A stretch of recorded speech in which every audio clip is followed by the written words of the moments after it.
میں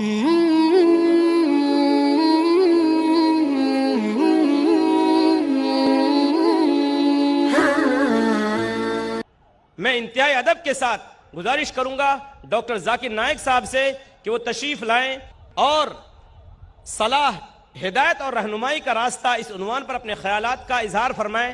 ڈاکٹر ذاکر نائک۔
الحمدللہ والصلاة والسلام علی رسول اللہ وعلی آلہ وصحبہ اجمعین، اما بعد، اعوذ باللہ من الشیطان الرجیم، بسم اللہ الرحمن الرحیم۔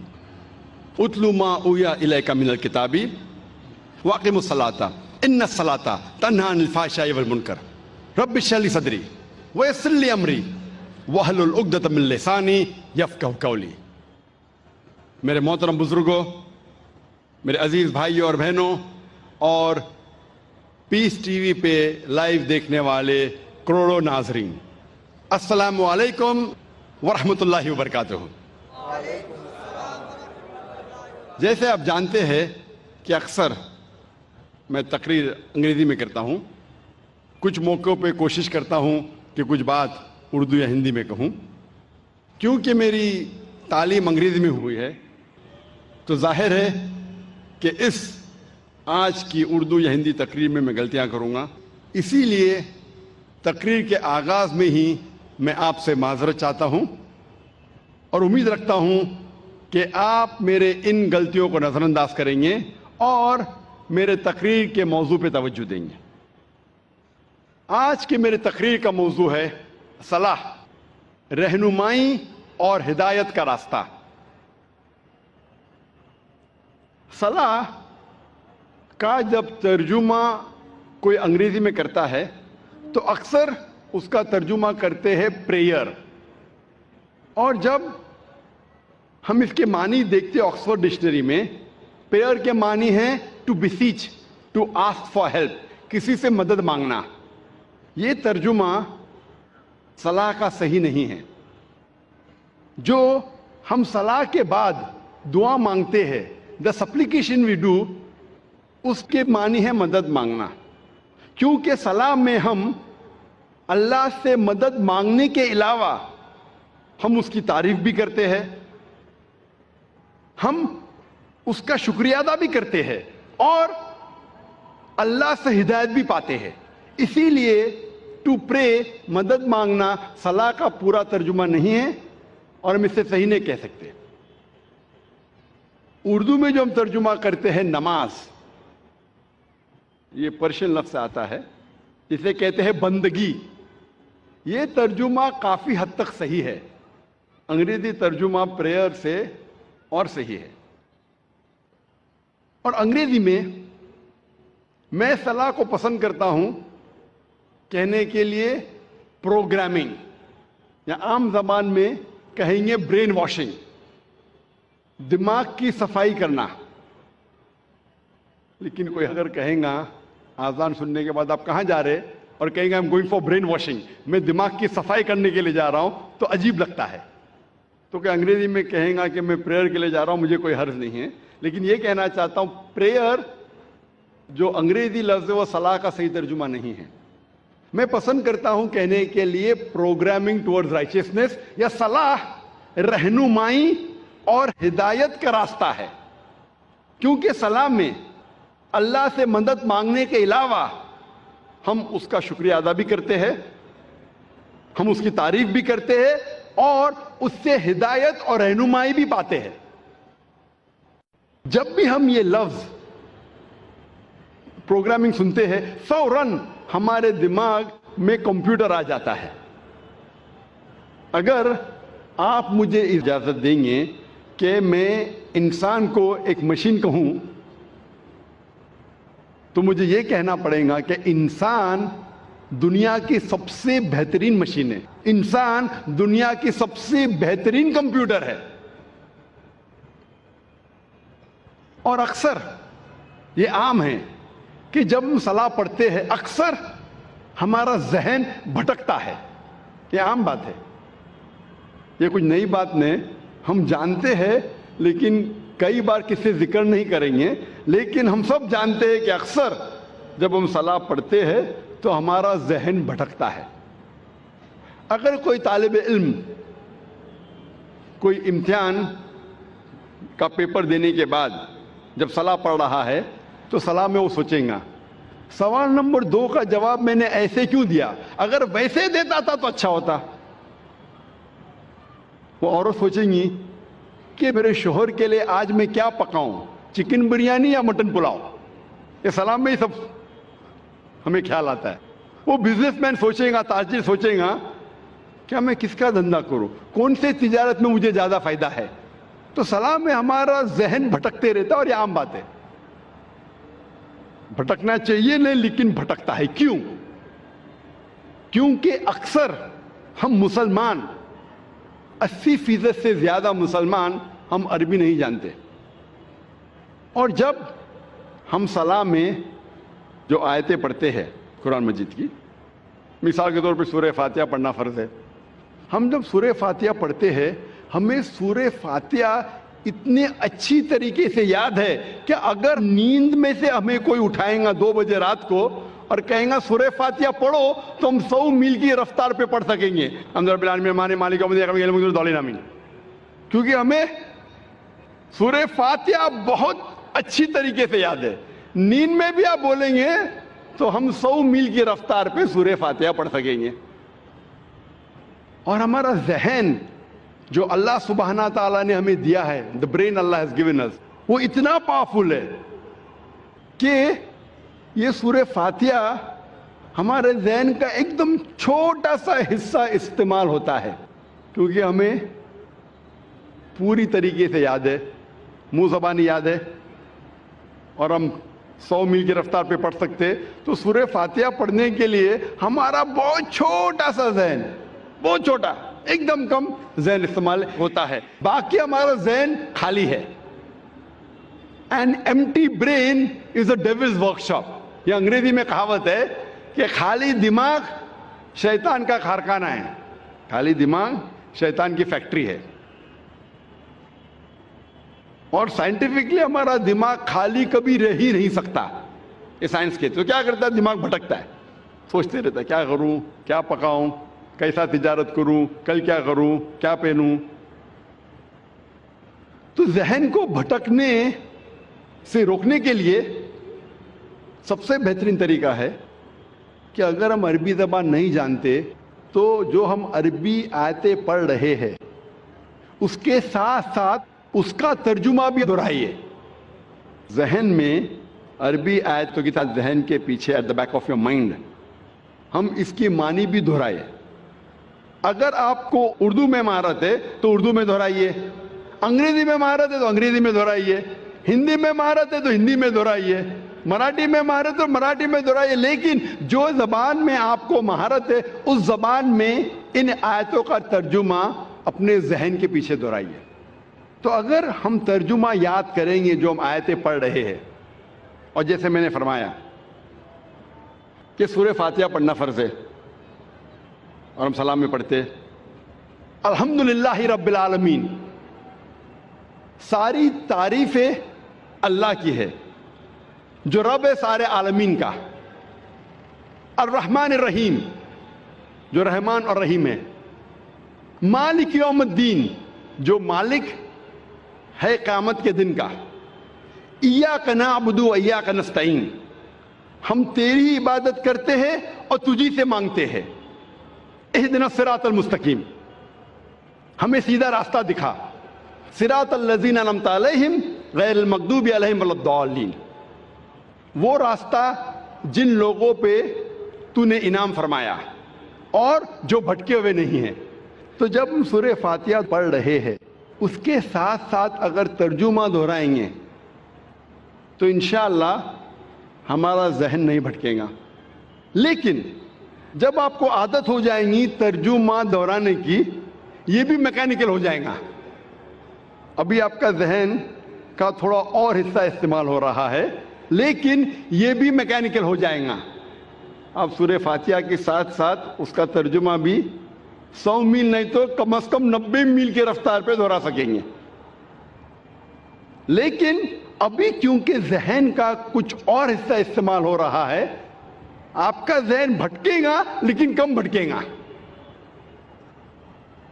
تو ذہن کو بھٹکنے سے روکنے کے لیے آپ کو کیا کرنا چاہیے؟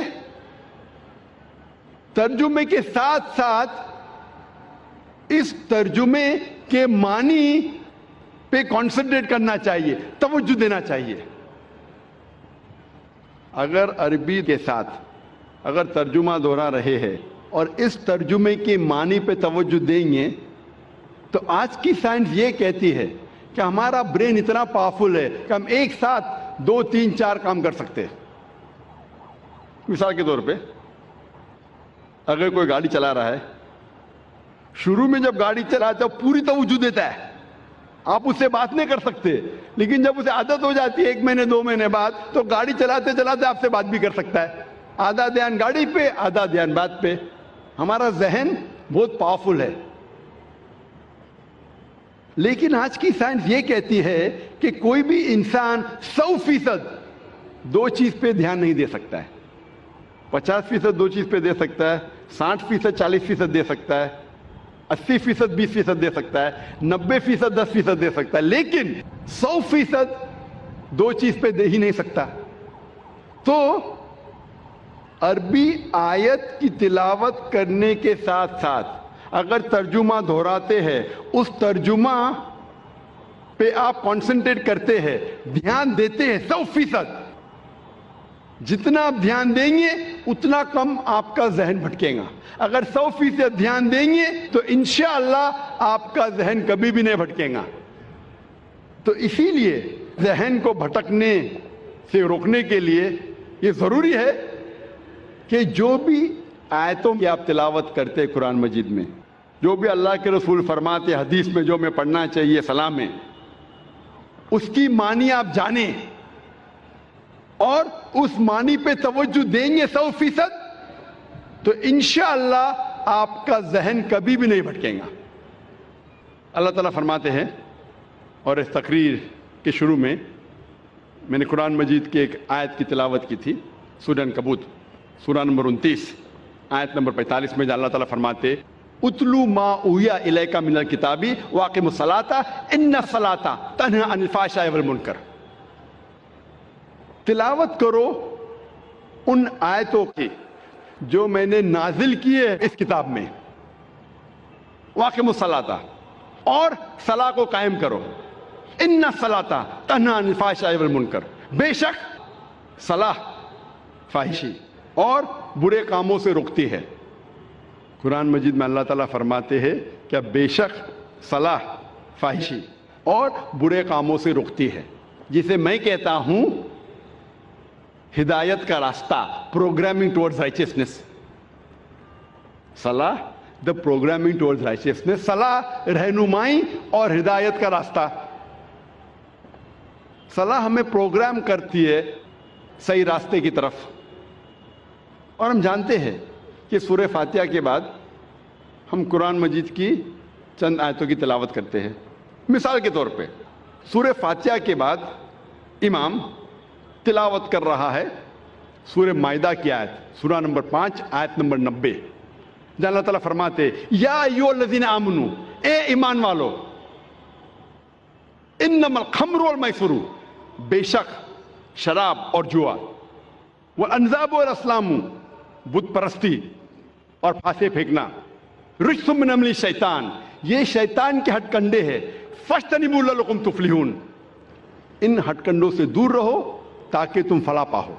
یہاں صلاح میں ہمیں ہدایت مل رہی ہے کہ شراب مت پیو، جوا مت کھیلو، بت پرستی مت کرو، پھانسے مت پھینکو.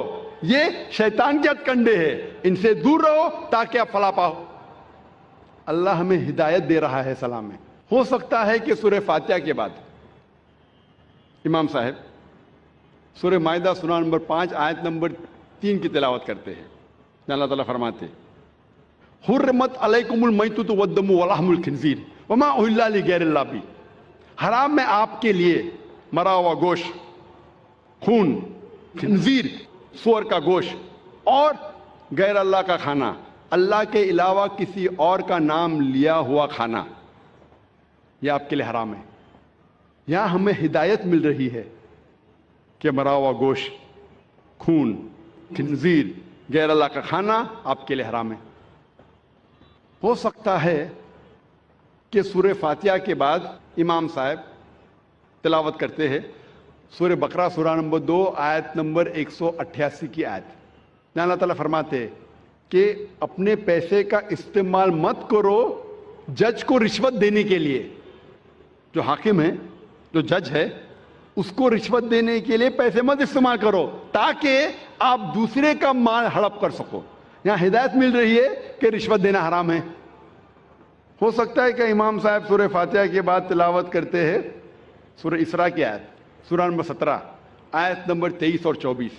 جہاں اللہ تعالیٰ فرماتے ہیں کہ اللہ کی عبادت کے بعد آپ کو اپنے والدین کے ساتھ اچھا سلوک کرنا چاہیے، اور اگر ایک یا دونوں ضعیف ہو جائے تو ان کو اف تک مت کہو اور ان کے ساتھ اچھا برتاؤ کرو اور دعا کرو اللہ سے کہ ان پر رحمت برسائے جس طریقے سے ان نے بچپن میں میری پرورش کی.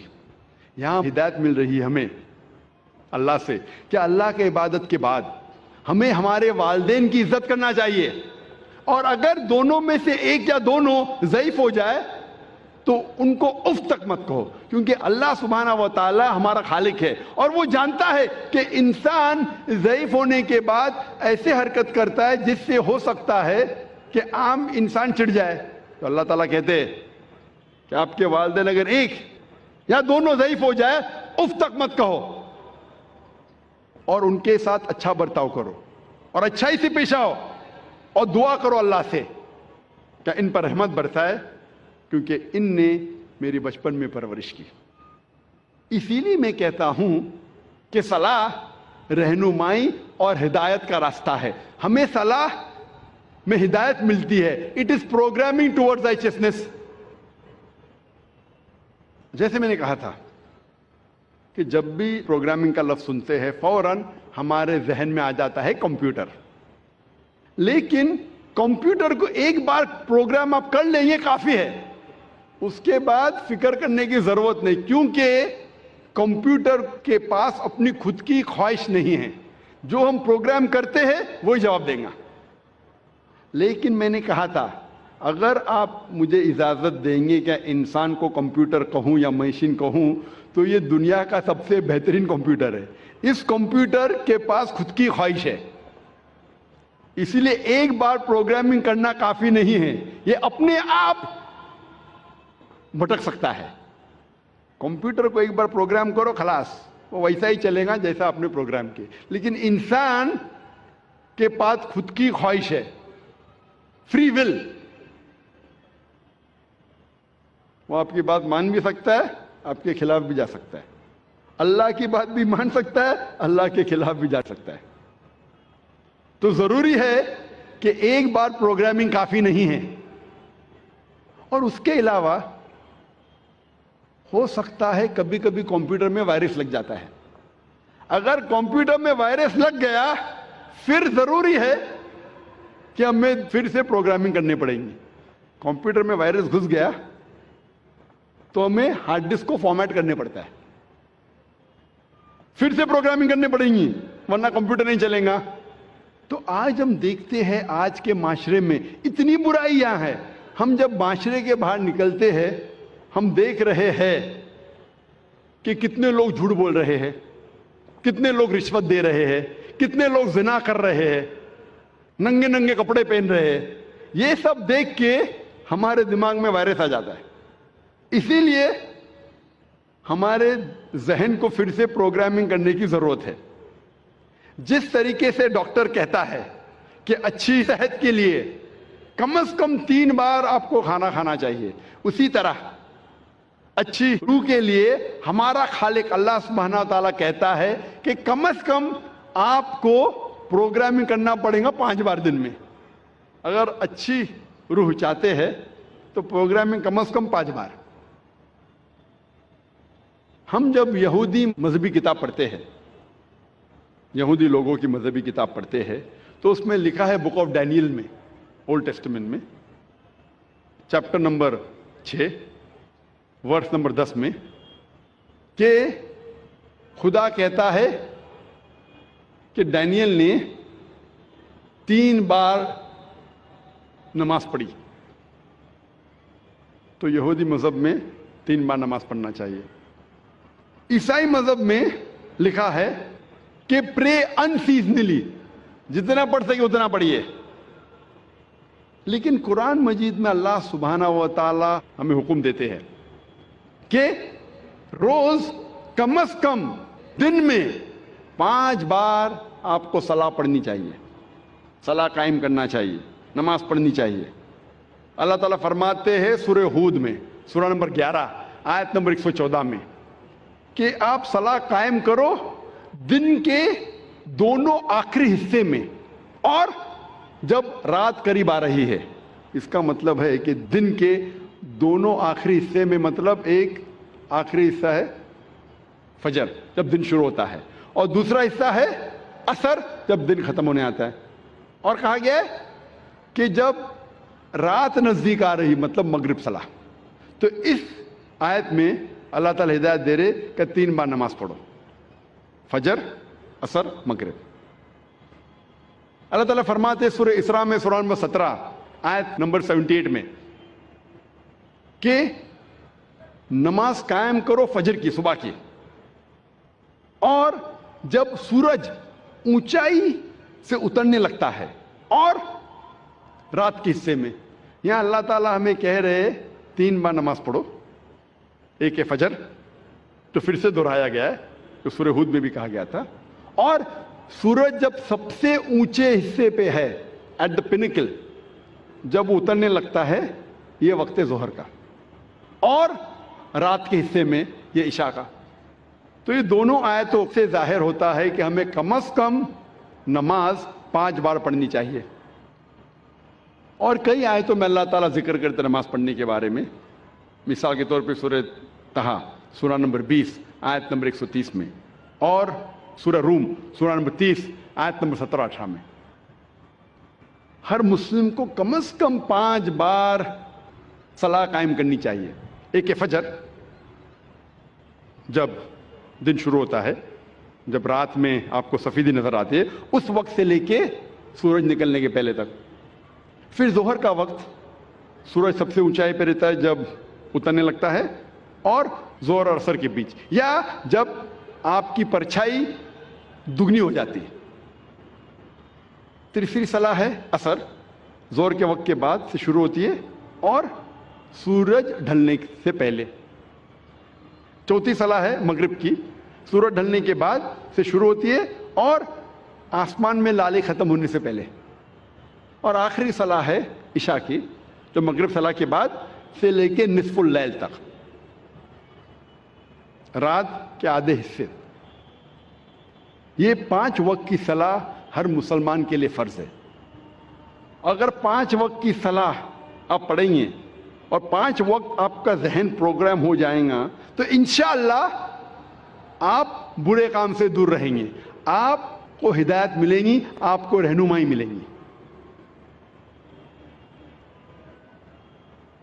صلاح شروع ہونے کے پہلے لوگ کو بلایا جاتا ہے صلاح کی طرف.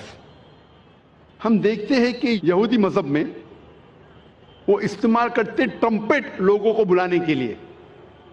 لکھا گیا اولڈ ٹیسٹیمنٹ میں in the book of Numbers chapter number 10 verse number 1 سے 3 میں خدا کہتے ہیں موسیٰ علیہ السلام سے آپ 3 چاندی کے ٹرمپٹ بناؤ.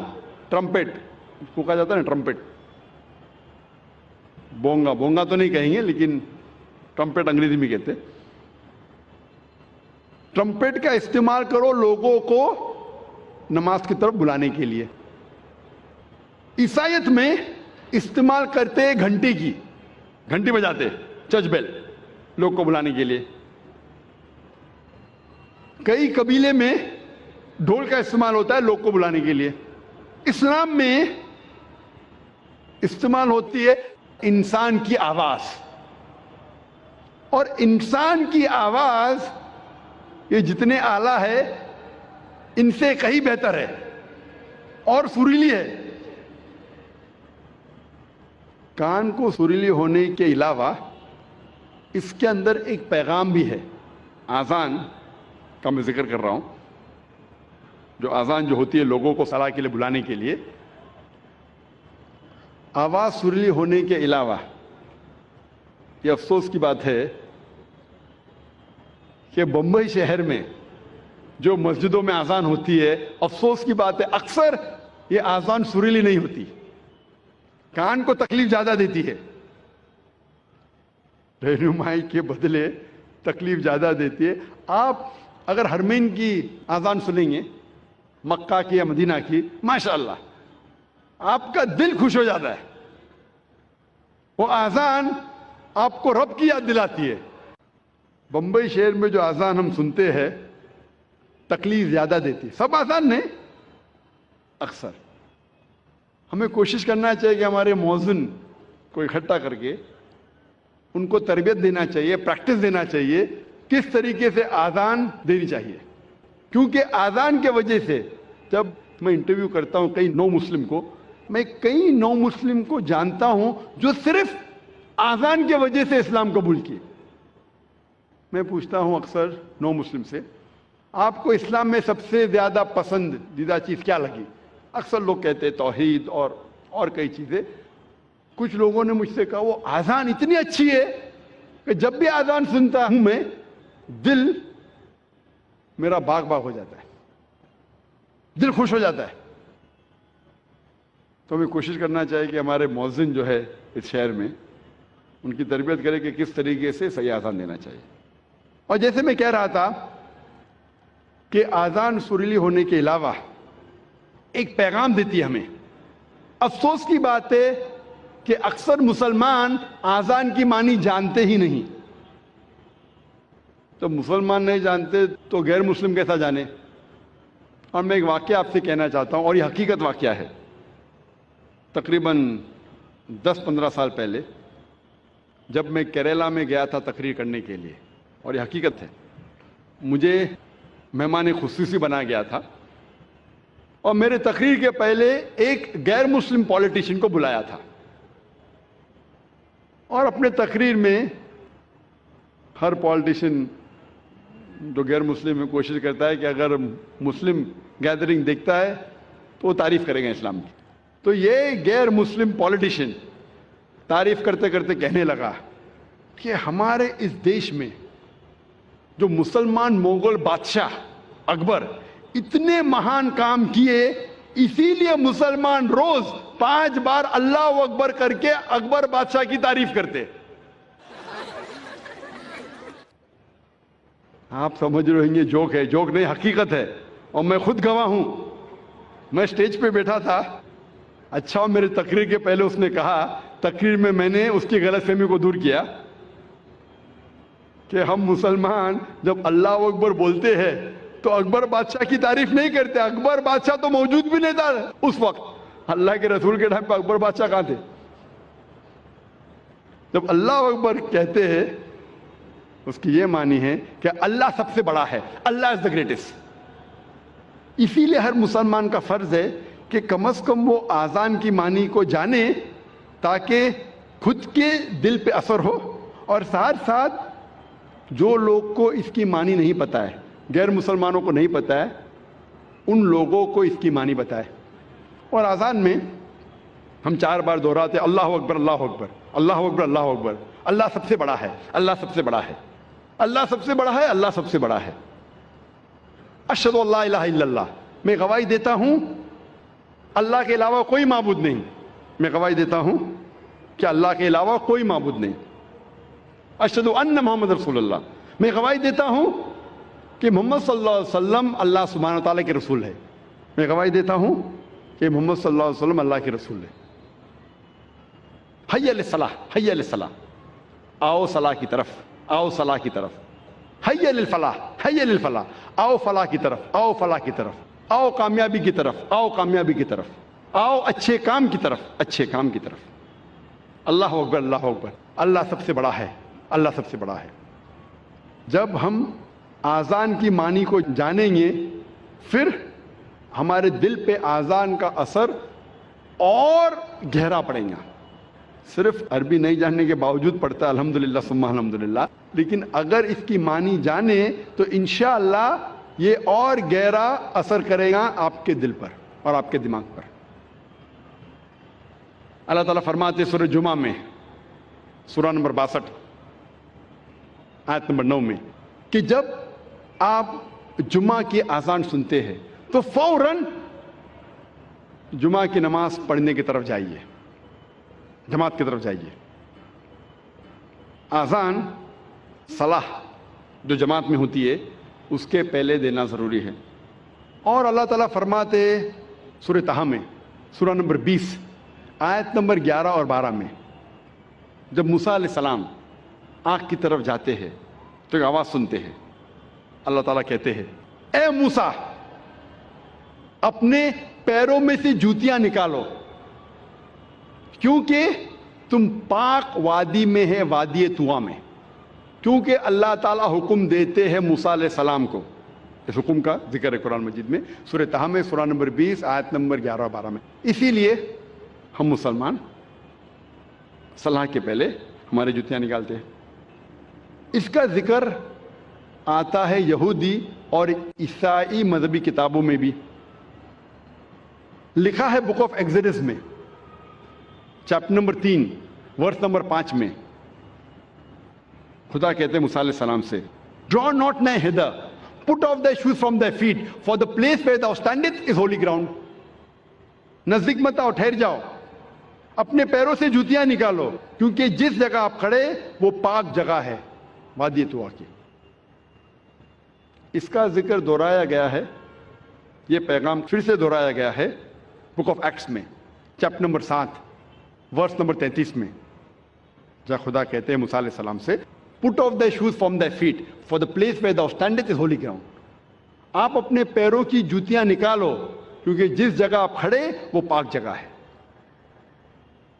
لیکن اسلام میں محمد صلی اللہ علیہ وسلم نے ہمیں اور ایک اجازت دی ہے اور کہا ہے، جس کا ذکر ہے ابو داؤد کی حدیث میں، صحیح حدیث ہے، کتاب الصلاح چیپٹر نمبر 240 حدیث نمبر 652، جہاں ذکر آتا ہے کہ محمد صلی اللہ علیہ وسلم نے کہا کہ جو یہودی کرتے ہیں اس کا الٹا کرو، do the opposite of what the Jews do.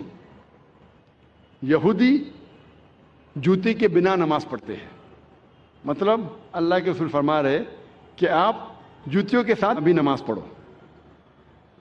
یہودی کا الٹا کرو، اپوزٹ آف واٹ دا جوز ڈڈ۔ اللہ کے رسول فرماتے ہیں، حدیث میں آتا ہے، صحیح حدیث ہے، سنن ابو داؤد کی جلد نمبر 1 کتاب الصلاح چیپٹر نمبر 240 حدیث نمبر 653، جہاں عمر بن شعیب رضی اللہ عنہ وہ فرماتے ہیں کہ انہوں نے سنا اپنے والد سے کہ ان کے دادا نے کہا کہ اللہ کے رسول کو دیکھا نماز پڑھتے ہوئے جوتیوں کے ساتھ اور بنا جوتیوں کے۔ مطلب ہم مسلمان نماز جوتیوں کے ساتھ بھی پڑھ سکتے اور جوتیوں کے بنا بھی پڑھ سکتے۔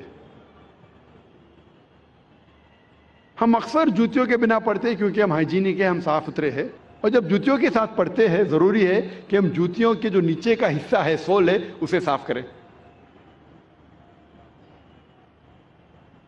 اللہ فرماتے ہیں سورہ مائدہ میں سورہ نمبر 5 آیت نمبر 6 میں کہ جب آپ اپنے آپ کو تیار کر رہے ہیں صلاح کے لیے، نماز کے لیے، تو آپ اپنا منہ دھو، ہاتھ کونی تک دھو، سر کا مسح کرو اور پیر ٹھکنوں تک دھو۔ اس آیت میں ذکر ہے وضو کا، کہ وضو کرنا نماز کے پہلے فرض ہے، اور اس کا ذکر آتا ہے یہودی اور عیسائی کتابوں میں بھی، مذہبی کتابوں میں بھی۔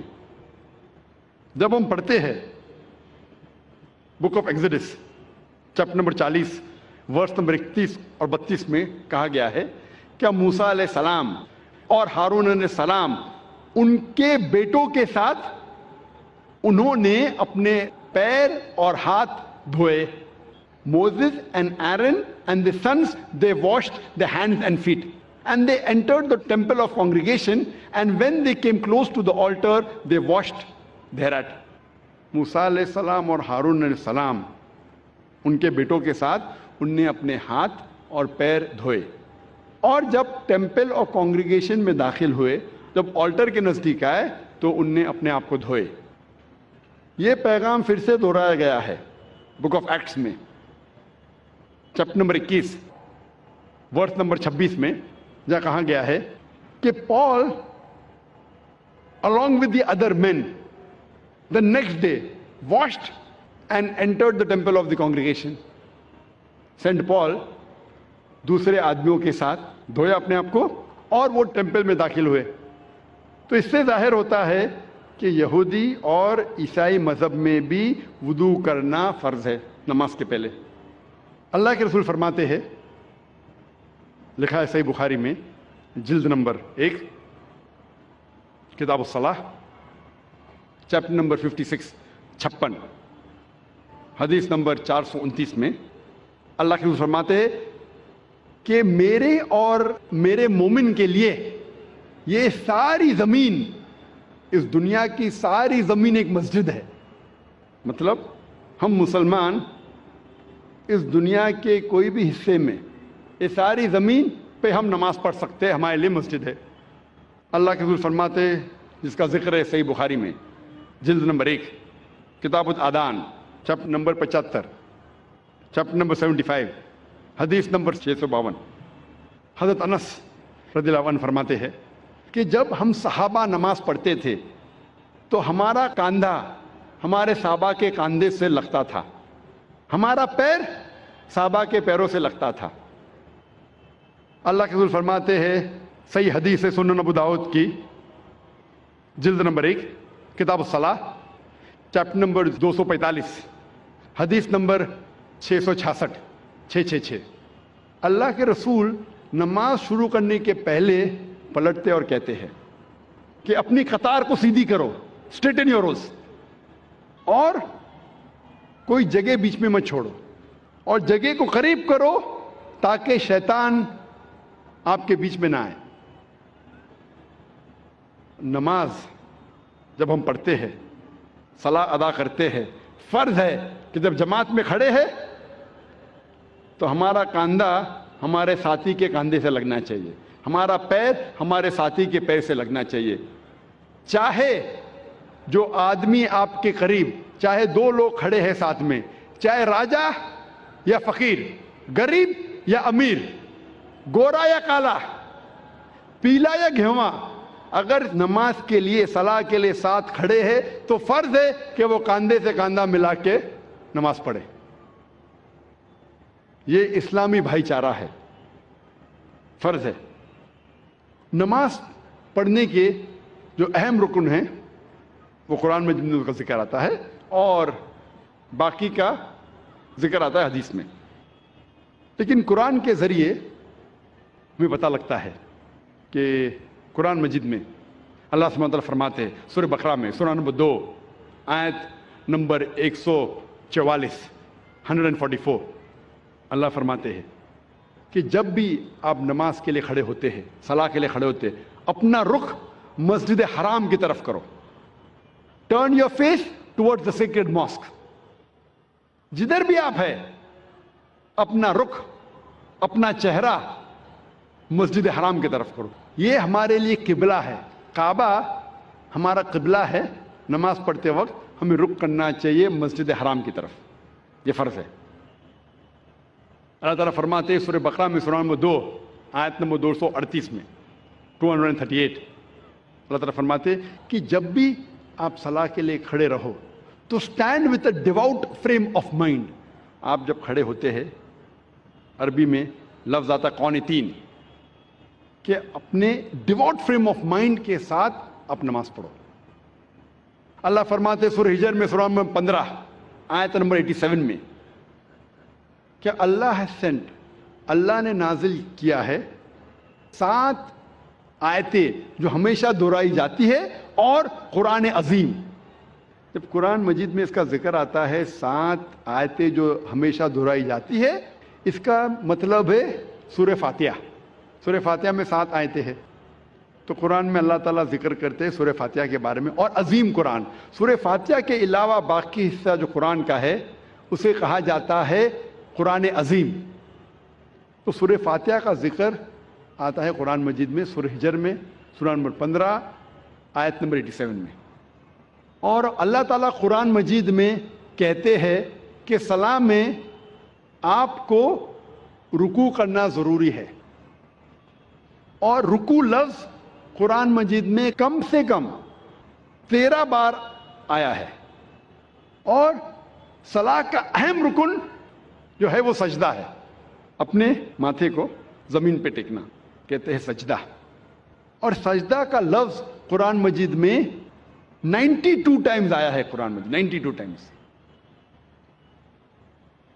اور اللہ تعالیٰ فرماتے ہیں سورہ ال-عمران میں سورہ نمبر 3 آیت نمبر 43 میں یہاں مریم مقنت لربی کی وسجدی ورقی ما یا رقیم کہ اے مریم آپ اللہ کی عبادت کرو اور سجدہ کرو اور رکوع کرو ان لوگوں کے ساتھ جو رکوع کر رہے ہیں. اور اللہ تعالیٰ فرماتے ہیں سورہ حج میں سورہ نمبر 22 آیت نمبر 77 میں کہ اے مومنو رکوع کرو اور سجدہ کرو اور اچھے کام کرو تاکہ آپ فلاح پاؤ. تو کئی بار قرآن مجید میں کہا گیا ہے رکوع کے بارے میں اور سجدے کے بارے میں. اور اس کے علاوہ قرآن مجید میں کئی بار کہا گیا ہے اطیعوا اللہ واطیعوا الرسول. اللہ کی اطاعت کرو اور اللہ کے رسول کی اطاعت کرو. کئی بار قرآن مجید میں آتا ہے. سورہ ال-عمران سورہ نمبر 3 آیت نمبر 32. سورہ ال-عمران سورہ نمبر 3 آیت نمبر 132. سورہ نساء سورہ نمبر 4 آیت نمبر 59. سورہ مائدہ سورہ نمبر 5 آیت نمبر 92. سورہ انفال سورہ نمبر 8 آیت نمبر 1. سورہ انفال سورہ نمبر 8 آیت نمبر 20. سورہ انفال سورہ نمبر 8 آیت نمبر 46. سورہ نور سورہ نمبر 24 آیت نمبر 56. سورہ نور سورہ نمبر 24 آیت نمبر 54. سورہ محمد سورہ نمبر 47 آیت نمبر 33. سورہ مجادلہ سورہ نمبر 58 آیت نمبر 13. سورہ تغابن سورہ نمبر 64 آیت نمبر 12. کم از کم قرآن مجید میں 12 جگہ کہا گیا ہے اطیعوا اللہ واطیعوا الرسول. اللہ کی اطاعت کرو اللہ کے رسول کی اطاعت کرو. اس کا مطلب اللہ کے علاوہ جو بھی اللہ کے رسول فرماتے ہیں حکم کرتے ہیں ہمارے لیے فرض ہے کہ اسے ہم مانیں. تو صلاح کی باقی رکن باقی چھوٹی چیزیں کس طریقے سے پڑھی جاتی ہے وہ ذکر آتا ہے حدیث میں. جب اللہ کے رسول کی صحیح حدیث پڑھیں گے تو باقی چیز ہمیں ملتی ہے. اور اللہ کے رسول فرماتے ہیں صحیح بخاری میں جلد نمبر 1 کتاب الآذان چیپٹر نمبر 18 حدیث نمبر 604 میں پرے ایز یو سی می پرے. نماز پڑھو جس طریقے سے آپ مجھے پڑھتے ہوئے دیکھ رہے ہیں. اور یہ حدیث دہرائی گئی ہے کئی جگہ. یہ دہرائی گئی ہے صحیح بخاری میں جلد نمبر 9 میں حدیث نمبر 352 352 جہاں اللہ کے رسول فرماتے کہ نماز پڑھو اس طریقے سے جس طریقے سے آپ مجھے پڑھتے ہوئے دیکھ رہے ہیں. تو باقی چیز نماز کے بارے میں ہمیں ملتی ہے اللہ کے رسول کی صحیح حدیثوں میں۔ اللہ فرماتے ہیں سورہ داریات میں، سورہ نمبر 51 چیپٹر 51 ورس نمبر 56 ورس 56، وما خلقت الجن والانس الا لیعبدون۔ اللہ سبحانہ و تعالیٰ نے جن اور انسان کو اسی لیے بنایا ہے تاکہ وہ اللہ کی عبادت کرے۔ اللہ نے جن اور انسان کو صرف اور صرف اسی لیے بنایا تاکہ وہ اللہ کی عبادت کرے۔ یہ لفظ عبادت آتا ہے عربی لفظ عبد سے، جس کے معنی ہے بندہ، بندگی، اور سارے انسان اللہ کے بندے ہیں۔ ہمیں فرض ہے کہ ہم ہمارے خالق، ہمارے رب اللہ سبحانہ و تعالیٰ کی عبادت کریں۔ کئی مسلمانوں کو غلط فہمی ہے کہ صلاح ہی صرف اللہ کی عبادت ہے۔ صلاح اللہ کی ایک اہم عبادت ہے، سب سے بہترین، لیکن صرف صلاح عبادت نہیں۔ عبادت کے معنی عبد، بندگی، اللہ کا کہنا ماننا۔ جب ہم اللہ کا حکم مانتے ہیں تو ہم اللہ کی عبادت کر رہے ہیں۔ اللہ جس چیز سے ہمیں روکتا ہے ہم اس سے پرہیز کرتے ہیں، ہم اللہ کی عبادت کر رہے ہیں۔ لیکن سب سے بہترین عبادت ہے صلاح۔ اور جو انسان صلاح نہیں پڑھتا ہے، صلاح نہیں پڑھنے کے کئی نقصانات ہیں۔ جو انسان صلاح نہیں پڑھتا اس کا ایمان کمزور ہوتا ہے، ہو سکتا ہے کہ وہ اپنا ایمان بھی گوائے۔ انسان سوچنے لگتا ہے کہ میرے پاس پیسہ ہے، میرے پاس دولت ہے، عیش ہے، آرام ہے، اللہ سے دور جاتا ہے۔ صلاح نہیں پڑھتا ہے اور دور جاتا ہے۔ صلاح نہیں پڑھنے سے آپ کی زندگی میں ڈسپلن نہیں آتا ہے۔ ہو سکتا ہے کوئی شخص مجھ سے پوچھے گا، میں کئی لوگ کو جانتا ہوں جو صلاح نہیں پڑھتے لیکن ایک دم پابند ہے، اپوائنٹمنٹ کے پابند ہے، ڈسپلن ہے۔ میں جانتا ہوں کئی مسلمان جو صلاح نہیں پڑھتے لیکن ڈسپلن ہے، کئی غیر مسلمان ہیں جو صلاح نہیں پڑھتے لیکن ایک دم ڈسپلنڈ ہے، اپوائنٹمنٹ دیں گے برابر اس وقت پہ موجود رہیں گے۔ یہ ڈسپلن کا ذکر ہی نہیں کر رہا ہوں، میں اعلیٰ درجے کی ڈسپلن کی بات کر رہا ہوں، یہ تو نیچے درجے کا ڈسپلن ہے۔ اور آپ کبھی بھی دیکھیں گے اپوائنٹمنٹ کے بارے میں، اگر کوئی شخص اپنے ملازم کو اپوائنٹمنٹ دے رہا ہے تو اکثر وہ اگر اپوائنٹمنٹ کے پابندی بھی نہیں کریں گا اسے کوئی فرق پڑتا نہیں، میرا ملازم ہے میں آدھا گھنٹہ لیٹ جاؤں کیا فرق پڑتا ہے، کیونکہ وہ اس سے نیچا ہے۔ اپوائنٹمنٹ دے 10 بجے کہ آپ پہنچے 10:15 کو پہنچے 10:30 کو پہنچے 11 بجے نہیں بھی پہنچے، ملازم ہے، کوئی فرق پڑتا نہیں۔ اگر آپ اپنے بزنس پارٹنر کو اپوائنٹمنٹ دے رہے، آپ کوشش کریں گے ٹائم پہ رہیں گے، میں میرے بزنس پارٹنر کو تکلیف نہیں دینا، اپوائنٹمنٹ کے ٹائم پہ رہیں گے۔ جس کو آپ سمجھتے ہیں کہ وہ بہت مشہور اور عزت والا ہے، اگر آپ منسٹر کا اپوائنٹمنٹ لیں گے تو کیا کریں گے، 10 منٹ ٹائم کے پہلے پہنچیں گے، آدھا گھنٹہ پہلے پہنچیں گے۔ اگر وزیر اعظم کا اپوائنٹمنٹ لیں گے آپ ڈریں گے کہ اپوائنٹمنٹ چھوٹنے جائے گا تو آدھا گھنٹہ پہلے پہنچیں گے، 1 گھنٹہ پہلے پہنچیں گے۔ یہ انسان کی فطرت ہے۔ جو آپ کے نیچے ہے اس کی آپ قدر نہیں کرتے، جو برابر ہے قدر کرتے، جو اونچا ہے مشہور ہے زیادہ قدر کرتے۔ اس لحاظ سے اگر مان لو یہ چیز صحیح ہے، مان لو کہ یہ اپوائنٹمنٹ کا طریقہ صحیح ہے کہ اگر ٹکر کا ہے تو میں ٹائم پہ جاؤں، زیادہ اونچا ہے تو اور احتیاط لوگو۔ جب آپ کا اپوائنٹمنٹ آپ کے رب کے ساتھ ہے تو کتنی پابندی آپ کو کرنا چاہیے، اور رب کا مقابلہ مخلوق سے کر ہی نہیں سکتے۔ اگر وزیر کو ملنے کے لیے اتنی پابندی کر رہے تو اپنے رب کو ملنے کے لیے کتنی پابندی کرنا چاہیے آپ کو۔ رب کا مقابلہ وزیر سے ہو ہی نہیں سکتا ہے، وَلَمْ يَكُنْ لَهُ كُفُوًا أَحَدٌ، اس کے جیسا کوئی نہیں ہے۔ تو میں اس اپوائنٹمنٹ کی بات کر رہا ہوں، اونچے درجے کی۔ اگر صلاح سے دور رہیں گے تو آپ کی زندگی میں ڈسپلن آئیں گا ہی نہیں۔ جب وزیر آپ کا تھوڑا فیور کرتا ہے تو آپ ہل جاتے ہیں، اس کے لیے کچھ بھی کرنے کو تیار ہے۔ ہمارا خالق آپ کو زندگی دی ہے، ہمیں زندگی دی ہے، ہمیں اتنے نعمت دی ہے، ہم کتنا شکر ادا کرتے۔ اور جو سب سے بہترین نعمت ہے وہ تو ہم کبھی سوچتے بھی نہیں۔ میں آپ سے پوچھنا چاہتا ہوں کہ سب سے بہترین نعمت کیا ہے جو ضروری ہے آپ کے لیے جینے کے لیے؟ کیا ہے؟ کیا ہے؟